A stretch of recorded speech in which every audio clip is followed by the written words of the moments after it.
He was kind enough to send me an advanced copy of his forthcoming memoir, Reborn in the USA, An Englishman's Love Letter to His Chosen Home. I'm wondering if there might now be some sort of an addendum with the Super League being announced. Roger Bennett of Men in Blazers here on the Rich Eisen Show. How are you, Roger? Oh, Rich Eisen, hold me. It's a dark and terrible day. I wish I could know that you're totally joking, Roger, but I know... can you please describe for this audience that may need some sort of perspective on what the hell has just happened and why it has left so many people so despondent? Roger. I will do my best. It's been a harrowing, historic, seismic 24 hours for global football. Yesterday, winners of 12 of the biggest teams in Europe announced they were going to sign up for a breakaway Super League funded by JP Morgan.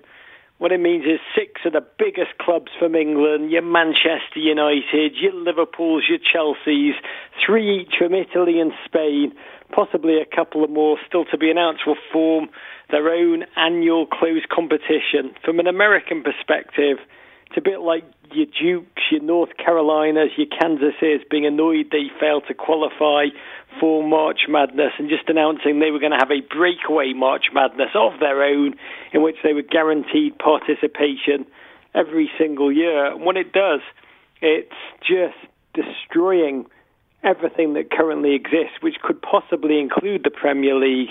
And it's an enormous decision point for global football, I should say, Rich, forced in large part by American owners, along with their oligarch and sheikh counterparts. It's a bit like, if you remember that old television show V, where we welcomed in the aliens to own our football teams and then were shocked and horrified when they turned around and started to eat English people. I do remember that. And so V would be the American owners. They would be the Cronkies. Your Cronky, you love your Stan Cronkies, you love your Glazers. You know, the Spanish teams, Barcelona, Real Madrid, their league is kind of melting down in a pandemic, so their self-interest in doing this is very clear. The Italian league has been fading for a while, so their teams, their big teams, it makes sense for them to want to jump in. But Liverpool, Manchester United, and Arsenal, who are owned by American sporting entrepreneurs, when you speak to them before this occurred, they were always shocked at how anarchical English sport is compared to American sport. Your NFL, you know, the teams play every year, there's a draft, there's a salary cap, a rev share, it's all deeply controlled.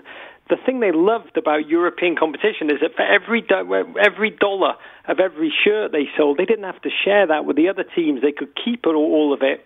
But they were also freaked out by the uncertainty. You know, 4 teams from England every year qualify for the Champions League. If you have a hiccup in a season and miss that, your bottom line is totally devastated. So what they're looking for is, now their teams have brand prestige, now their teams are global billboards, they're looking for certainty, they're looking for control, and they're looking for profits, and they're looking to turn European football into what the NFL is, which is a closed competition with real certainty, even if it means that the other teams all across Europe are ultimately financially kneecapped.